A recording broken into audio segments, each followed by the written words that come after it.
Friday morning, I woke to chainsaws screaming outside my window.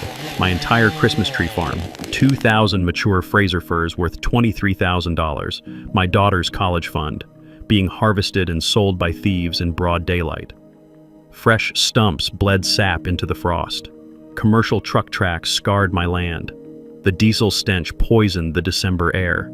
Zip-tied to my gate, a smug note from HOA President Magnolia Patterson claiming legal seizure of abandoned commercial inventory under agricultural lien authority. This entitled bitch was selling my family's Christmas trees to waiting buyers and pocketing every penny. But Magnolia made one fatal mistake. My hidden 4K cameras captured everything: the theft, the buyers, the money exchange, and her fake legal documents. My 40-acre farm sits 200 feet outside her HOA jurisdiction. What she did was straight-up grand theft with forged paperwork. She just stole from a disabled Army veteran. What would you do? Where are you watching from? And stick around, because by the end of this story, Magnolia lost everything she cared about. Let me back up and tell you how this nightmare started. I'm Rex Thornfield, 52, disabled Army veteran with a busted back from an IED in Afghanistan. My twin daughters Emma and Grace are 16, and 18 months ago we lost their mother Sarah to cancer. The medical bills crushed us like a freight train, but Sarah's life insurance gave us one final gift. That gift was a 40-acre Christmas tree farm I bought for $85,000. Every penny of Sarah's policy. Walking through those rows of Fraser firs, breathing pine scent mixed with mountain air, I felt something I hadn't felt since holding Sarah's hand in that hospital room: hope. The farm sat exactly 200 feet outside the Willowbrook Hills HOA boundary. I'd measured it myself with a surveyor's tape. Completely legal, completely mine. Then I met the Christmas tree queen herself.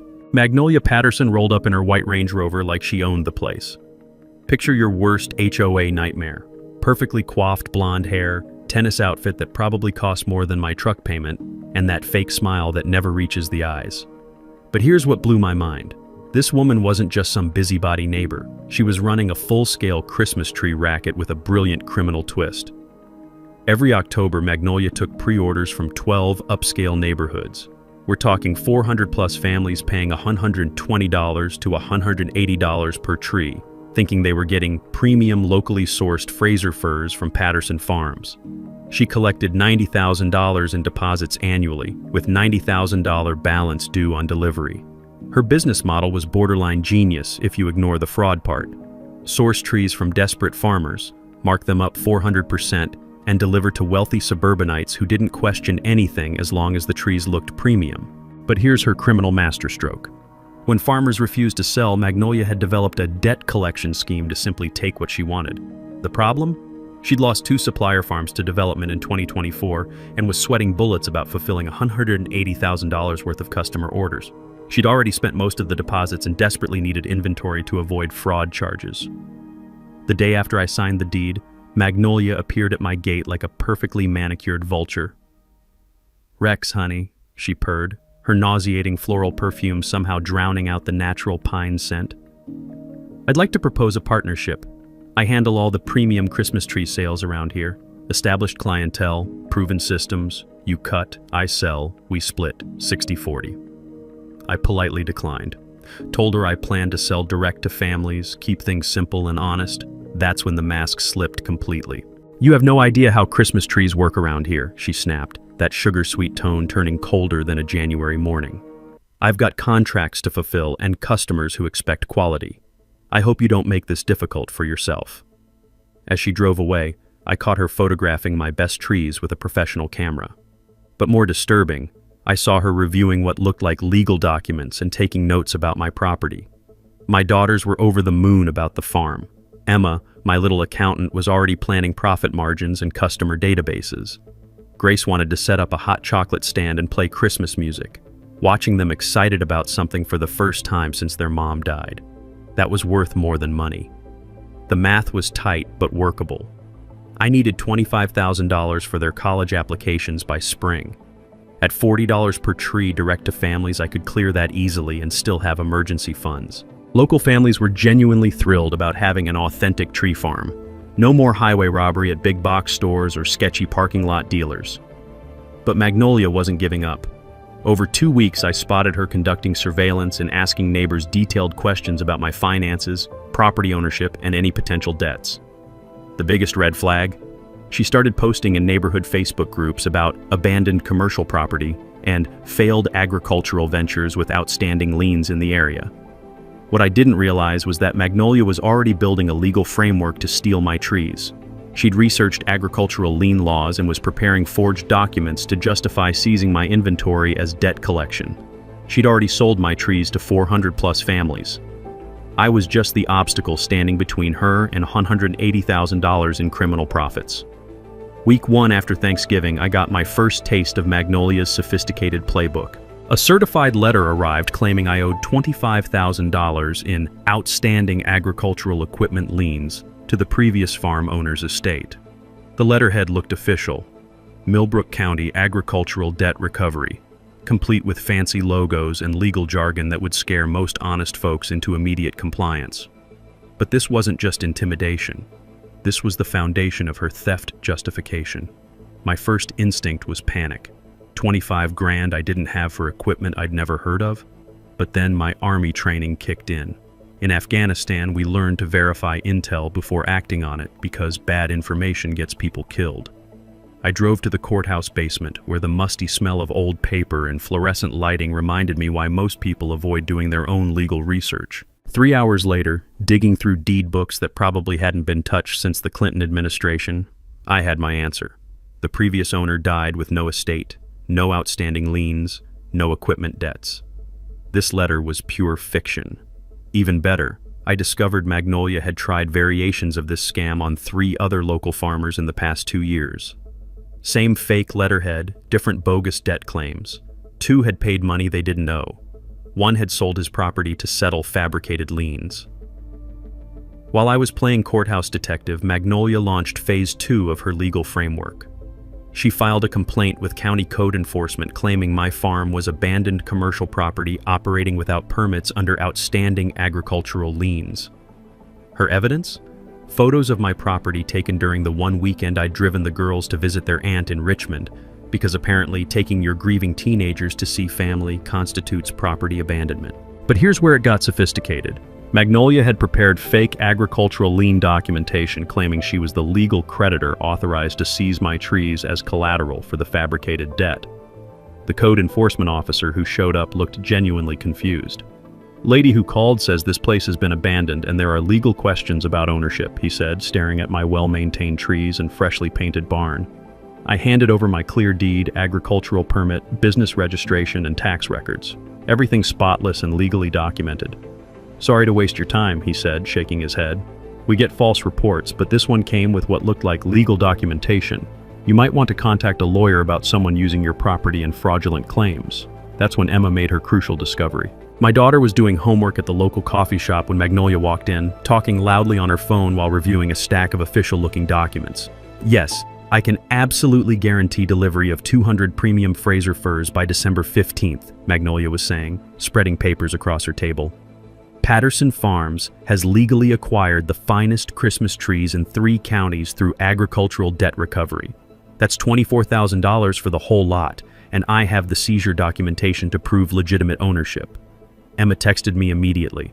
"Dad, the HOA lady is selling trees and showing people legal papers that say she owns our farm somehow. This is really scary." That text hit me like ice water. Magnolia wasn't just harassing me for entertainment. She was building a complete legal fiction to justify grand theft, making it look legitimate to buyers and customers. I spent that evening diving deep into her social media presence, and what I found made my blood boil. She was advertising legally acquired premium Christmas trees from Patterson Farms' debt recovery operations across multiple platforms. Over 400 individual family orders, plus wholesale contracts with 8 Christmas tree lots. But the truly diabolical part was her customer communication strategy.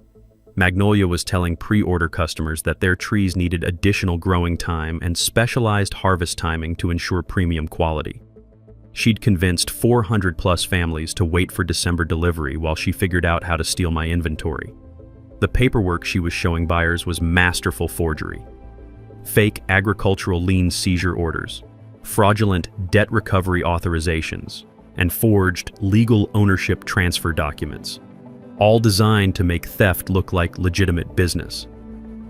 Then I looked up Patterson Farms in the state business registry and cross-referenced it with agricultural lien records. She'd registered the business 3 weeks after I bought my property and immediately filed fake lien claims against my farm using forged creditor documentation. The printer in my kitchen started working overtime as I documented everything. Screenshots of posts, copies of fake legal documents, photos of her surveillance activities. The smell of fresh ink became as familiar as morning coffee. The real circus started when confused customers began calling me directly. Families who'd paid deposits to Patterson Farms and been told their trees were coming from legally acquired agricultural inventory. "Sir, Magnolia Patterson showed us court documents proving she owns your trees through debt collection," one confused father told me. "She has official papers saying you defaulted on equipment loans." By week 3, the pressure was crushing her from all directions. $90,000 in customer deposits spent. Legal obligations to deliver $180,000 worth of trees she didn't own. And a growing paper trail of fraud that screamed criminal conspiracy. A smart criminal would have cut losses and disappeared. But Magnolia Patterson was too deep to back out now. She'd built an entire legal fiction and had to follow through or face federal fraud charges. December hit like a freight train, and Magnolia's desperation shifted into overdrive. First, my tree netting supplier called with devastating news. "Sorry, Rex, but we're suspending your account," the guy said, sounding genuinely uncomfortable. "Your business partner called yesterday reporting payment disputes and authorization problems." My blood ran cold. "What business partner? I don't have a business partner." 10 minutes of questioning revealed the ugly truth. Magnolia had called claiming to be my operations manager, complete with my account numbers and business details. She'd convinced them there were financial irregularities requiring immediate service suspension. The woman had done serious homework on my operation. This wasn't random harassment anymore. This was surgical business destruction. Over the next week, my entire supply chain collapsed like dominoes. Equipment rental canceled my chainsaw reservation. Transport company backed out of delivery contracts. Even my insurance agent called, voice tight with concern, asking about irregularities reported by a local business associate. The smell of diesel and panic filled my barn as I scrambled to find alternative suppliers at peak season prices. Every phone call cost me money I didn't have and time I couldn't spare. But Magnolia's real masterpiece was psychological warfare. She'd convinced her 300-plus pre-order customers that I was her subcontractor, the grunt who actually cut and prepared trees for the prestigious Patterson Farms. Families started calling me directly, demanding I honor pricing they'd negotiated with her fake business. "Sir, Magnolia Patterson said you work for her," an exasperated mother told me. "She showed us a signed contract with your farm as her exclusive supplier. My kids are expecting their tree next weekend." Contract? What goddamn contract? That's when Emma struck gold again. My daughter was researching a school project at the library when she spotted Magnolia hunched over a corner table with stacks of paperwork and what looked like a portable printer. Emma's got her mother's instincts for trouble. She snapped photos before Magnolia noticed. The images made my jaw drop. Fake partnership agreements between Patterson Farms and my actual farm, complete with forged signatures and official-looking corporate seals. The woman was literally manufacturing evidence of a business relationship that existed only in her criminal mind. But here's where things got interesting. Instead of panicking, I got strategic. I built a simple website explaining the difference between authentic farm direct sales and commercial markup schemes. Posted photos of my real trees, my actual permits, my daughters helping with harvest prep. The contrast with Magnolia's slick but empty marketing was obvious to anyone with half a brain. 50 families committed to buying direct from me, drawn by both lower prices and the authentic experience. Kids could pick their own trees while sipping Emma's hot chocolate recipe, the same one Sarah used to make. For the first time since the funeral, Christmas felt possible again. Magnolia responded like a cornered animal. Rumors started spreading that my trees were diseased, that I was an unstable veteran with anger management issues, that buying from me violated some imaginary HOA commercial traffic regulation. The irony was thick enough to cut with a chainsaw. She was calling me unstable while literally forging legal documents and stealing my livelihood. Then the petty theft started. My chainsaw vanished from the locked barn overnight, then my tree netting supplies, then my measuring equipment. Nothing valuable enough for police reports, but perfectly calibrated to disrupt operations during critical harvest season. I started sleeping in the farm trailer some nights, but the message was crystal clear. Magnolia had escalated from legal intimidation to actual crime. The breaking point came on a crisp December morning when I caught her red-handed. I was checking tree quality in the back section when I heard an engine purring nearby. Creeping through the Fraser fir rows, I spotted Magnolia's Range Rover parked brazenly at my property line. She was out with a measuring tape and professional camera, systematically cataloging my best trees like she was conducting a fucking inventory audit. Taking notes on tree heights, estimating board feet, marking GPS coordinates on her phone. When our eyes met across 50 yards of pine trees, she didn't even flinch. Just smiled that poisonous sweet smile, waved like we were old friends sharing a joke, and drove away with the casual confidence of someone who already considered my trees hers. That night, rage burning in my chest like acid, I made the decision that would change everything. I called Tommy Caldwell, a Christmas tree farmer 2 counties over who'd survived similar harassment. "You need cameras," he said without hesitation. "Professional ones, hidden deep. This lady's planning something catastrophic, and you need bulletproof evidence when it happens." Tommy recommended Jake Morrison, a private investigator who specialized in agricultural crime. For $500, Jake could dig into Magnolia's background and business operations. "Rex," Tommy's voice turned deadly serious, "people like this don't stop until they get what they want or get arrested. Assume she's watching your every move, document everything, and prepare for war." As December snow began dusting my trees, I realized this battle had moved beyond Christmas sales. This was about survival. Jake Morrison's background report hit my inbox like a sledgehammer to the gut, but it also gave me the ammunition I needed to fight back. Magnolia Patterson wasn't some entitled HOA president with delusions of grandeur. She was a serial agricultural fraudster running a 4-year criminal enterprise spanning 3 counties, with a specialty in fake debt collection schemes. The PI had uncovered everything. Bank records showing $800,000 in fraudulent agricultural lien collections over 4 years. A systematic pattern of targeting small farmers with legal intimidation, forged documents, and theft disguised as debt recovery. The smell of fresh coffee turned bitter in my mouth as I read about 6 family farms in Georgia destroyed by her identical scheme. Each time, she'd created fake debt documentation, filed fraudulent liens, then legally seized crops and property. "Rex," Jake said over the phone, "you need professional surveillance equipment immediately. This woman's planning something catastrophic, and you need bulletproof video evidence of every crime." That afternoon, Jake arrived with a surveillance technician who looked more like he belonged in a spy movie than rural Virginia. Within 3 hours, they'd installed 12 hidden cameras with 4K resolution and infrared night vision capabilities. "These babies are motion-activated with 50-yard audio pickup," the tech explained, his breath steaming in the December cold. "Everything uploads to secure cloud storage in real time. Even if they destroy the cameras, you'll have the evidence."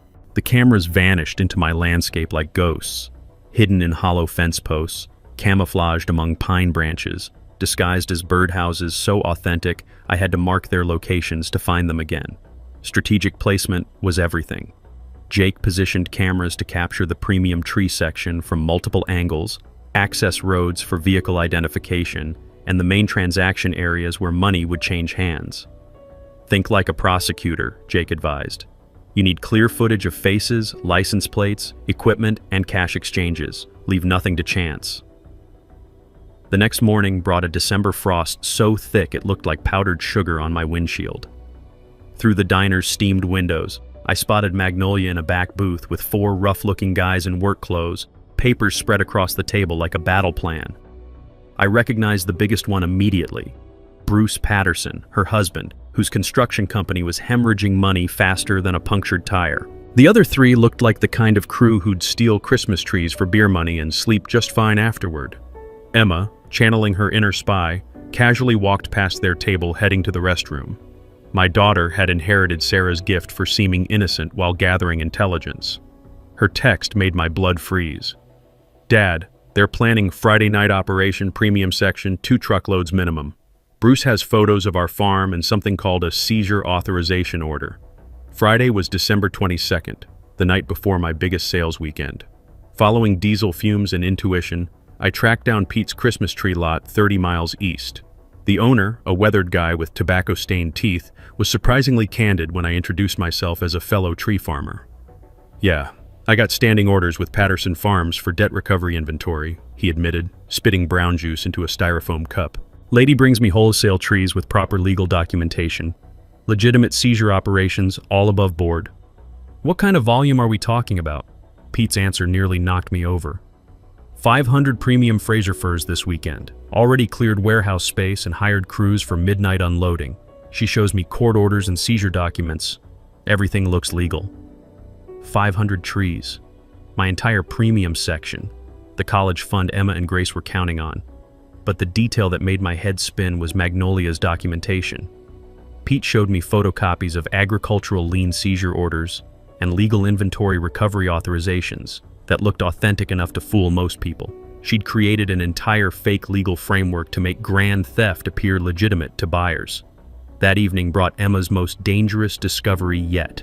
My tech-savvy daughter had been monitoring Magnolia's social media and found a private Facebook group called Patterson Farms Legal Recovery Operations with 347 members, all her customers. Magnolia was actively coordinating delivery schedules, showing customers her forged legal documents, and promising court-authorized premium Fraser firs seized through legitimate debt collection processes. The posts included photos of official-looking paperwork, legal team consultations, and agricultural recovery equipment being prepared for authorized seizure operations. Emma showed me Magnolia's financial tracking spreadsheet shared with customers. The numbers made my stomach lurch. $180,000 in total obligations, with $90,000 already collected as deposits and $90,000 due on delivery. Magnolia had painted herself into a corner where she had to steal my trees or face automatic federal fraud charges. She was financially trapped with zero alternatives. That realization hit me like ice water. A desperate criminal with everything to lose and a sophisticated legal cover story was the most dangerous kind. I made the call that would change everything.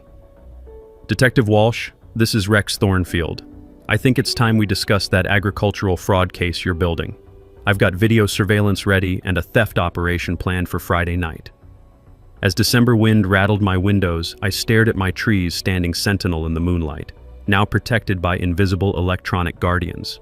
Friday night, this nightmare would end with crystal clear evidence. Detective Walsh arrived at my farm the next morning carrying a banker's box that would shatter everything I thought I knew about Magnolia Patterson and explain why the FBI had been waiting for someone like me. "Rex, you're not dealing with some petty HOA president," she said, spreading files across my kitchen table while the morning coffee grew cold. "Magnolia Patterson is running the most sophisticated agricultural fraud ring we've ever investigated, and you're our first chance to catch her on video." The first photo she showed me was a farmhouse in Georgia, burned to the foundation. The second was an elderly couple holding bankruptcy papers. The third was a suicide note from a veteran who'd lost his family's century-old farm.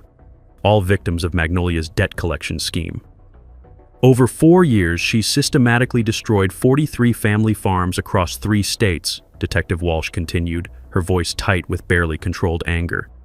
The pattern's identical. Fake debt documentation, fraudulent lien filings, then legal seizure of crops and property. My hands trembled as I flipped through victim statements. Stories eerily similar to mine. Bogus debt claims, forged legal papers, crop theft disguised as court-authorized recovery operations. But here's what made my stomach turn. Magnolia wasn't working alone, and she'd perfected her system through years of practice. Detective Walsh spread out surveillance photos showing a criminal network that operated like a law firm. Bruce Patterson's construction company provided equipment and muscle. A corrupt agricultural inspector named Martin Cruz created fake safety violations to support seizure claims. And a disbarred lawyer named David Sterling manufactured fraudulent legal paperwork that looked authentic to victims and buyers. "We've been investigating this network for 8 months, Walsh explained. But every previous case has been financial fraud after the fact. Victims discovered the theft weeks or months later. By then, evidence was destroyed and assets were laundered. The scope was staggering. 11 different fake business entities across multiple states, all designed to steal agricultural products and sell them as legally recovered inventory to unsuspecting buyers. But the revelation that made my blood boil was personal and explained why they'd targeted my family specifically. "Rex, remember your wife's medical bills and the insurance settlement?" Detective Walsh asked gently. "Magnolia researched every detail of your financial situation. She knew exactly how desperate you were when you bought this farm. Sarah's cancer treatment, our debt situation, even the girl's college needs. Everything had been documented, analyzed, and weaponized against our family. Magnolia had targeted us not randomly, but because we fit her victim profile perfectly: financially vulnerable, emotionally devastated, and legally isolated. She's not just a thief," I whispered, rage building in my chest like a pressure cooker. "She's a predator who feeds on grieving families." Detective Walsh nodded grimly. "And your farm represents her biggest score yet. She owes customers $180,000 in Christmas tree deliveries with a 72-hour deadline. If she can't steal and deliver your trees by Christmas Eve, her entire operation collapses and automatic fraud charges trigger." But here's why the FBI had been waiting 8 months for someone exactly like me. "Rex, we need video evidence of active theft to make federal charges stick," Walsh explained. "Every previous victim only discovered the crime after their crops were gone and sold. Your security cameras represent our first opportunity to catch this network committing felonies in real time." She handed me a pre-signed federal search warrant for Magnolia's entire operation: properties, bank accounts, business records, the works, ready to execute the moment she committed theft on camera. We're not just catching a Christmas tree thief. We're dismantling a criminal organization that's destroyed dozens of families like yours, but everything depends on Friday night's video evidence. The weight of that responsibility settled on my shoulders. This wasn't about my trees anymore. It was about justice for 43 families who'd lost everything, including that Georgia veteran who couldn't live with losing his heritage. "Detective," I said, staring at photos of families destroyed by Magnolia's sophisticated fraud, "let's send this entire network to federal prison where they belong." As Walsh gathered her files, the smell of pine needles drifted through my kitchen window. Trees that now represented justice for dozens of destroyed families. Friday night, we'd capture the evidence needed to end this criminal enterprise forever. Word count: 600. Những segments này đã được cải thiện với logic chặt chẽ hơn, timeline rõ ràng, và vẫn giữ nguyên excitement cùng title accuracy. That afternoon, my quiet farm transformed into a law enforcement staging ground that would make a Navy SEAL operation jealous. Detective Walsh arrived with a tactical team that looked more like they belonged in a Tom Cruise movie than rural Virginia. The smell of fresh electronics and camera equipment filled my barn as they unpacked gear worth more than my truck. "These cameras record in 4K with infrared night vision," the lead technician explained, his breath steaming in the December cold. "Motion sensors, 50-yard audio pickup, and real-time upload to our mobile command center. If a squirrel farts in your tree section, we'll have evidence." Within 2 hours, 12 cameras had vanished into my landscape like ghosts, hidden in hollow fence posts, camouflaged among pine branches, disguised as birdhouses that looked so authentic I almost fooled myself. The real artistry was in the bait preparation. Detective Walsh and I spent the golden hour before sunset strategically selecting victim trees. We needed specimens that would make Magnolia's criminal mouth water. Perfect 20-foot Fraser firs positioned where trucks could access them without getting stuck in December mud. "Think like a thief with expensive customers," Walsh advised as we marked trees with tiny paint dots. "Which ones would you grab if you had 2 hours to steal $50,000 worth of Christmas trees?" The answer was obvious: the magnificent specimens closest to the access road, trees that screamed premium quality to buyers willing to pay $150+ each. Meanwhile, I played my role as clueless farmer with Oscar-worthy performance. Social media became my stage: photos of trees ready for weekend harvest, innocent posts about being excited for our biggest sales weekend, and casual mentions of staying in town Friday night to visit Sarah's grave. Emma and Grace joined the deception with posts about helping Dad with his final tree prep and can't wait for families to find their perfect Christmas trees. We were painting a picture of a defenseless family operation ripe for the picking, but underneath the innocent facade, we were building a tactical fortress. Jake Morrison had mapped Magnolia's crew movements with military precision. Bruce Patterson's construction trucks would approach via the back logging road, using tree cover to avoid highway visibility. They'd want to work fast and silent, cut, load, and vanish before dawn. Professional thieves work in 2-hour windows, Jake explained, spreading aerial photos across my kitchen table like a battlefield map. Any longer and neighbors start noticing unusual activity. The timing would determine everything. Too early an intervention and we'd miss the conspiracy charges that would destroy her entire network. Too late and my daughter's college fund would be firewood. Detective Walsh positioned 8 undercover officers in a perfect perimeter around my property, close enough for rapid response, far enough to avoid detection by Magnolia's paranoid surveillance habits. The moment she cuts the first tree, we have grand theft, Walsh explained, her eyes reflecting the kitchen light like a predator's. But we need the complete transaction, cutting, loading, transport, and cash exchange for the federal charges that will put her organization away permanently. That meant watching criminals literally chainsaw my family's future while police counted felonies like poker chips. The psychological pressure felt like carrying a backpack full of concrete. Every glance at those trees showed me Emma and Grace's tuition disappearing one cut at a time. But I also saw justice for 43 families destroyed by Magnolia's greed. Thursday evening brought the confirmation call I'd been dreading and craving. Emma's voice was electric with nervous energy. "Dad, Magnolia just posted that premium Fraser firs will be professionally harvested Friday night for Saturday morning delivery. She's telling customers to expect confirmation calls by 8 a.m. Saturday." The criminal countdown had officially begun. Sleep was impossible Thursday night. Every sound became a threat. Wind through branches sounded like chainsaws. Distant truck engines made my heart hammer against my ribs like a trapped bird. I spent the dark hours walking among my trees, pressing my palms against bark that felt warm despite the freezing air. These Fraser firs represented everything. Sarah's insurance money, the girl's education, our family's survival, and now justice for strangers whose lives had been shattered by the same criminal who was targeting us. The irony wasn't lost on me. Tomorrow night, I'd use my trees as bait to catch the woman who'd been circling my family like a vulture since Thanksgiving. Friday. Dawn broke crystal clear and bitter cold, the kind of morning that makes pine needles crunch underfoot like glass.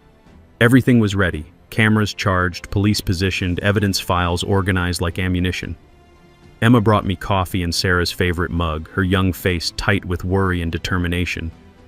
"Mom would be proud of what you're doing, Dad. Standing up to bullies, protecting other families."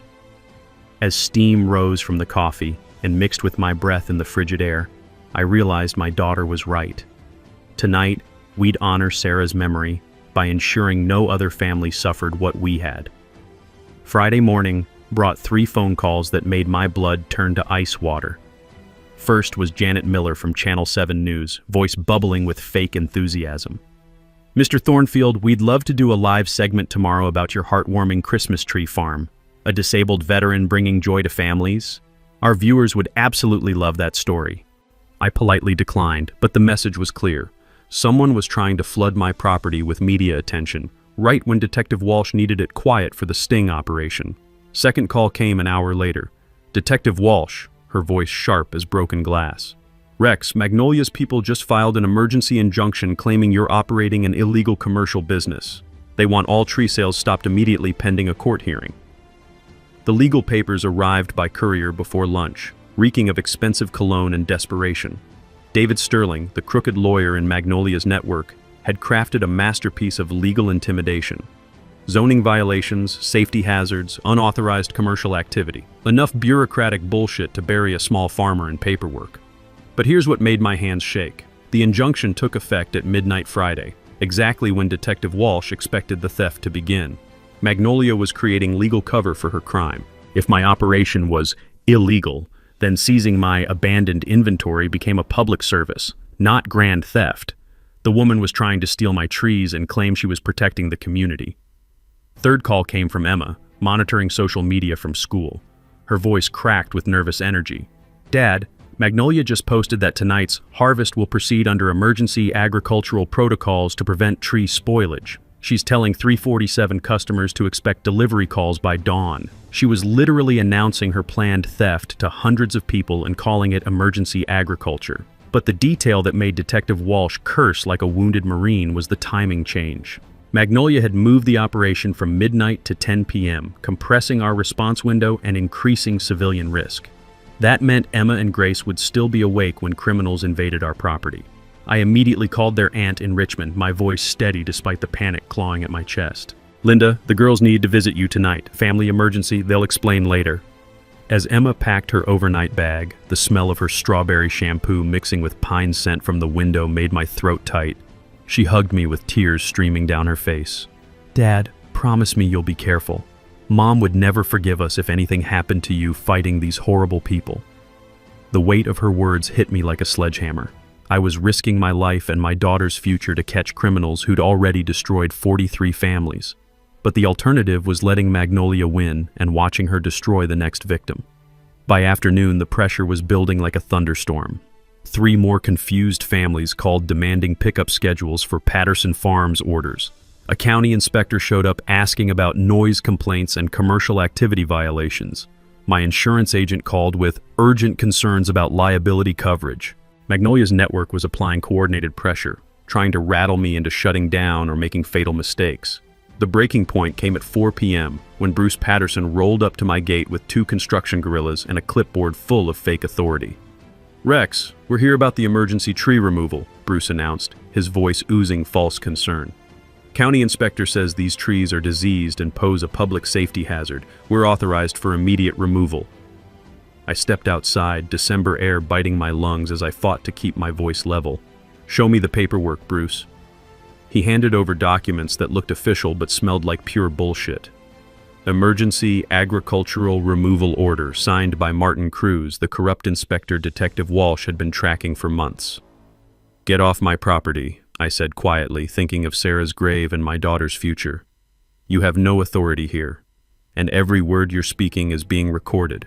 Bruce's confident mask cracked just enough to show the desperation underneath. "You're making this harder than it needs to be, Rex. We could make this easy for everyone." "The only thing that's going to be easy," I replied, staring into his nervous eyes, "is watching you people get arrested for destroying families." As their trucks disappeared down my driveway, I caught Bruce frantically making phone calls.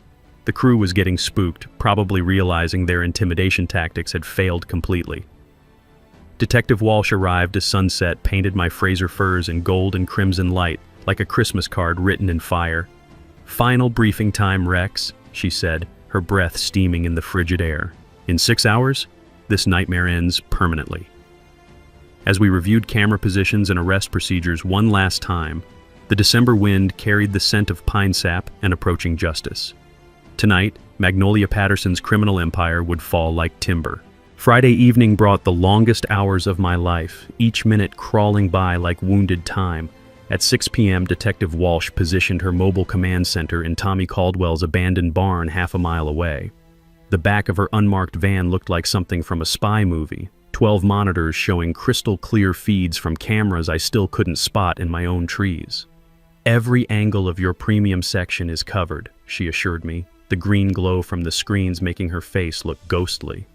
"The moment they start cutting, we'll have enough evidence to bury them under federal prison." But Magnolia wasn't making this simple. At 7 p.m., my phone rang with a number that made my caller ID flash State Agriculture.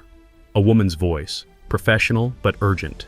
"Mr. Thornfield, this is Dr. Sarah Colin from the Agricultural Inspection Division. We've received emergency reports of diseased trees threatening neighboring properties. We need immediate access for nighttime assessment." Pure bullshit wrapped in official terminology.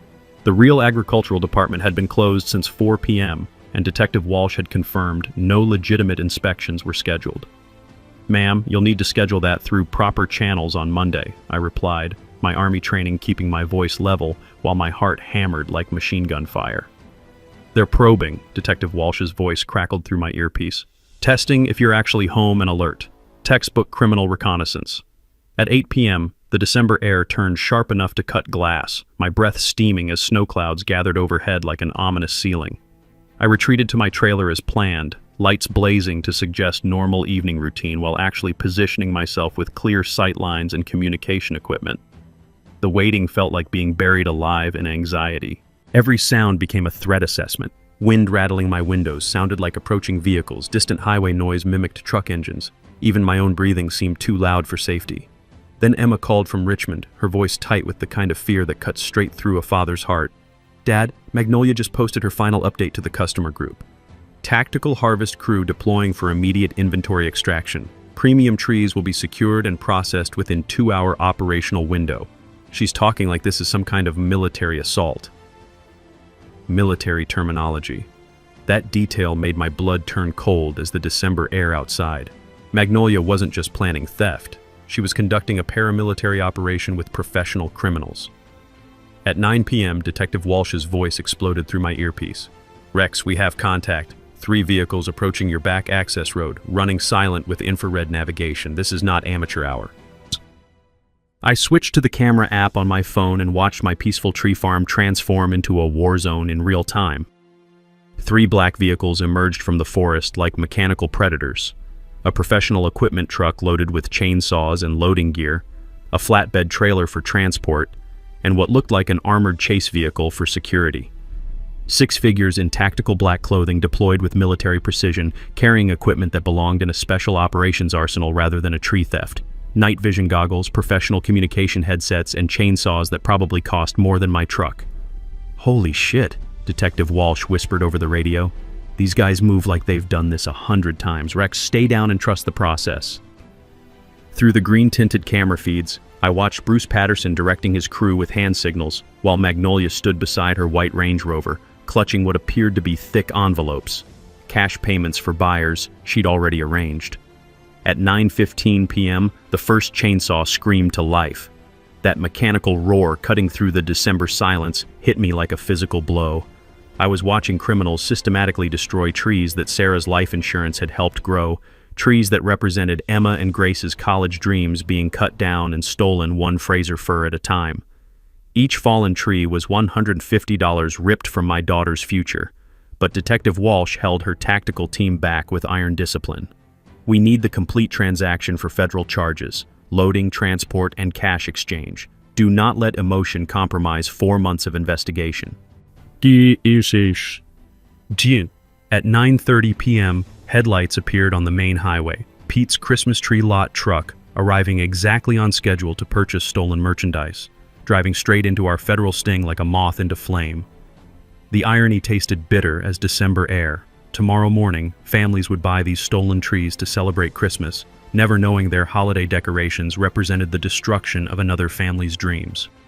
At 9:45 p.m., Pete stepped out carrying a thick envelope while Magnolia approached with obvious satisfaction. They shook hands like legitimate business partners surrounded by $20,000 worth of stolen Christmas trees. All units, Detective Walsh's voice cut through the radio static like a sword. Transaction in progress. Prepare for coordinated federal arrest. 4 months of investigation ends now. As 8 tactical officers moved into final positions, I realized this nightmare was about to end in the next 60 seconds, either with justice finally served or with my family destroyed forever.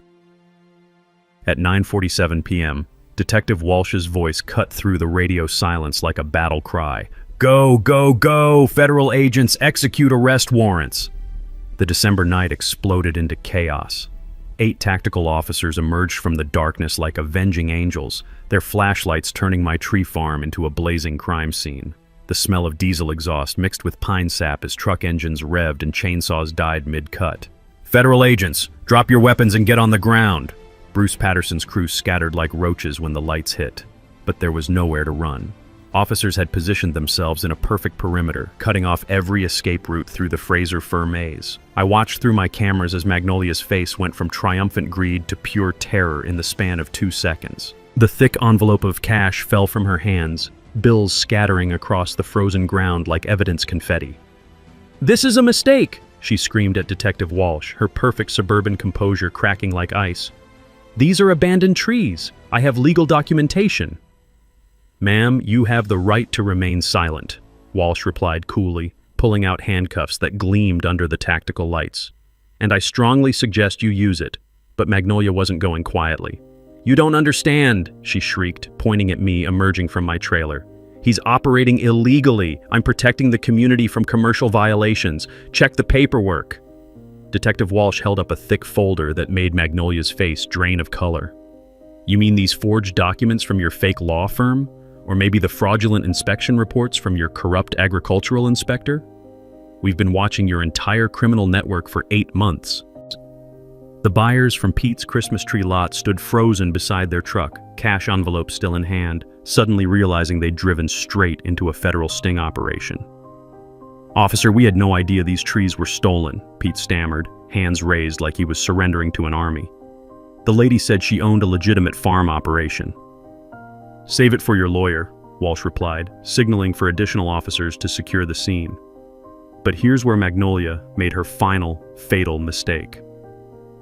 As Detective Walsh reached for her handcuffs, Magnolia's desperation exploded into rage. "This is bullshit. That broken-down veteran doesn't deserve to own anything. He's too stupid and weak to run a real business." The words hung in the December air like poison gas. Every officer, every criminal, every person on that property went dead silent. You don't insult a disabled veteran in front of law enforcement and expect sympathy. "Ma'am," Detective Walsh said, her voice dropping to absolute zero, "you just sealed your own fate." That's when the media arrived. Channel 7's news van pulled up just as officers were loading Magnolia into the patrol car, her perfectly styled hair now disheveled and her tennis outfit dirty from struggling against arrest. Sarah Collin, the same reporter Magnolia had tried to use against me earlier, stepped out with a camera crew and immediately recognized the story of a lifetime. "This is Sarah Collin reporting live from what appears to be a major agricultural crime bust," she announced, her professional voice crackling with excitement. "Federal agents have just arrested multiple suspects in what sources describe as a sophisticated Christmas tree theft operation." The irony was delicious. Magnolia had tried to weaponize media attention against me, and now that same media was broadcasting her criminal downfall to the entire region. As officers cataloged evidence, Detective Walsh revealed the scope of the bust to the news cameras. This criminal organization has stolen over $800,000 worth of agricultural products from 43 family farms across 3 states, she announced, holding up boxes of evidence. Tonight's arrest represents the culmination of an 8-month federal investigation into organized agricultural fraud. But my favorite moment came when Sarah Collin turned to interview me. "Mr. Thornfield, how does it feel to help bring down this criminal enterprise?" I looked directly into the camera, thinking of Emma and Grace watching from their aunt's house, and delivered the line I'd been waiting 4 months to say. "Sometimes the little guy wins when he's got the law, the evidence, and the truth on his side," I said, the smell of justice mixing with December pine scent. And Magnolia Patterson just learned that stealing from a disabled veteran's family was the biggest mistake of her entitled life. As Magnolia was driven away in handcuffs, still screaming about unfair treatment and veteran privilege, Detective Walsh handed me a preliminary asset seizure notice. "Rex, we've frozen $180,000 in stolen proceeds from her bank accounts, plus her house, vehicles, and business assets. You and the other victims will be made whole." The December wind carried the scent of chainsaw exhaust and sweet revenge as I watched my stolen trees being reloaded onto legitimate trucks for return to my property. 4 months of hell had finally ended with justice served ice cold. Christmas Eve morning dawned crystal clear and brutally cold, the kind of day that makes snow crunch underfoot like broken glass, and pine needles glitter with frost. But for the first time since Sarah's death, I woke up feeling genuine happiness. The immediate aftermath was swift and satisfying. Magnolia received 3 years federal prison, $200,000 in restitution, and 5 years probation. Bruce Patterson got 18 months for conspiracy. The entire criminal network, fake inspectors, crooked lawyers, corrupt buyers, fell like dominoes in coordinated federal raids. Best of all, I recovered $74,000 from frozen criminal accounts. Combined with Christmas Eve sales that broke every record I could have imagined, Emma and Grace's college fund was fully secured. But the real gift came Christmas morning. Families who'd planned to buy from Patterson Farms drove directly to my property instead. Word had spread through social media and local news about the veteran who'd taken down a criminal empire to protect his trees and his community. The line of cars stretched half a mile down my access road. "Dad, look at this," Emma said, tears streaming down her face as she watched families walking through our Fraser firs. "Mom would be so proud." She was right. Sarah had always believed in fighting for what's right, no matter the personal cost. Watching these families create Christmas memories on our farm felt like honoring her legacy. The community response was overwhelming. Local veterans organized security for my weekend sales. Churches brought hot chocolate and Christmas cookies. Even the legitimate Christmas tree lots sent customers my way, respecting what I'd done to clean up their industry. Detective Walsh stopped by Christmas afternoon with news that made the day even sweeter. "Rex, your evidence helped us identify victims across 12 states," she said, the smell of pine mixing with victory in the crisp air. 43 families are getting restitution payments, and the FBI is using your case as a training model for agricultural crime investigation. But perhaps the most satisfying moment came when Emma showed me a local news interview with some of Magnolia's former customers. "We feel so stupid," one woman admitted to the camera.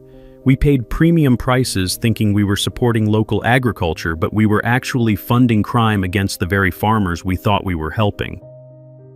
The education impact was spreading beyond my farm. People were learning to verify their sources, support legitimate local businesses, and recognize the signs of agricultural fraud. Within 6 months, I'd helped establish the Sarah Thornfield Memorial Agricultural Protection Program, a scholarship fund that provides legal assistance to small farmers facing criminal harassment. The program has already helped 15 families fight off similar schemes across Virginia. Emma and Grace both got into their first-choice colleges with full academic scholarships, but they chose to defer enrollment for a year to help expand our farm operation. Watching my daughters develop the same fighting spirit their mother possessed has been worth more than any financial recovery. The farm itself has grown beyond my wildest dreams. We now operate 40 acres of premium Christmas trees, host an annual agricultural crime awareness festival, and provide consultation services for farmers facing similar harassment. Tommy Caldwell jokes that I've become the most famous Christmas tree farmer in Virginia, but the real satisfaction comes from knowing we protected other families from Magnolia's predatory schemes. This fall, we received our first letter from a family in North Carolina who used our example to fight off agricultural fraudsters targeting their generational farm. They kept their land, prosecuted the criminals, and sent us a photo of their kids playing in the same fields their great-grandparents had farmed. That's when you know the fight was worth it. As I write this, snow is falling on healthy Fraser firs that represent so much more than Christmas trees. They represent the power of standing up to bullies, the importance of community support, and the memory of a woman who taught her family that some fights are worth everything. Thanks for hanging out with us on HOA Stories, where the HOA Karens meet their match.